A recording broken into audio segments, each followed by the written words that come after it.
As chuvas que vêm ocorrendo em grande parte da região centro-oeste do país atrapalham demais as atividades de campo, seja a colheita da soja ou o plantio do milho safrinha.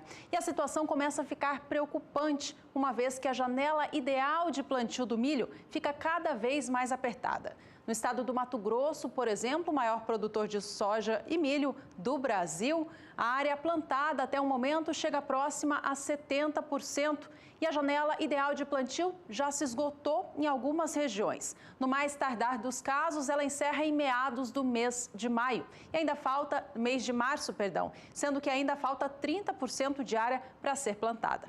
Mato Grosso do Sul vive uma situação também bastante preocupante. Nada foi plantado até agora, pelo menos de acordo com os números oficiais da AproSoja do estado. Nesta mesma época do ano passado, 17% da área já havia sido implantada. Os demais estados da região seguem a mesma situação, assim como outros estados do país. Vamos saber então com a Juliana Rezende, da Somar Meteorologia, como que o clima fica para a região centro-oeste do país daqui para frente, para saber como que as atividades de campo vão caminhar. O plantio do milho safrinha ainda segue mais atrasado, especialmente no estado de Goiás e também no Mato Grosso do Sul, isso na região centro-oeste. Varia agora em torno de 20% a área já plantada no milho safrinha nesses dois estados, enquanto que no estado do Mato Grosso as atividades estão um pouco mais adiantadas, isso porque a colheita da soja começou também um pouco mais adiantada. Agora o plantio do milho safrinha no estado do Mato Grosso já alcança em torno de 70%. Os índices de umidade do solo ainda seguem bastante elevados. Por alguns momentos, esse solo um pouco mais úmido ainda prejudicou o andamento do plantio do milho safrinha na região. Agora, os índices ainda seguem em torno de 90% de umidade do solo nos 3 estados da região centro-oeste. Nos próximos dias tem previsão de chuva ainda. As instabilidades ainda atuam de maneira bastante abrangente na parte central do Brasil. Acontece que áreas de instabilidades lá no alto da atmosfera seguem transportando mais umidade para a região. Não deve ser uma chuva muito volumosa, mas as pancadas devem seguir persistentes e com volumes mais significativos na maior parte da região centro-oeste.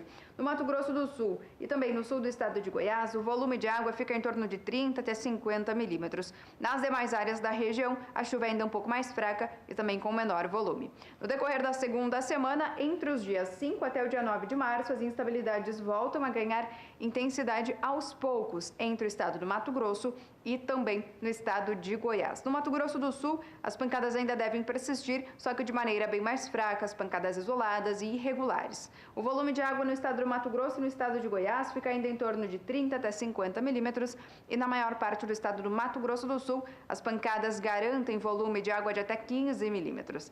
Mas no decorrer do terceiro e último período é quando a chuva ganha cada vez mais intensidade na parte central do Brasil.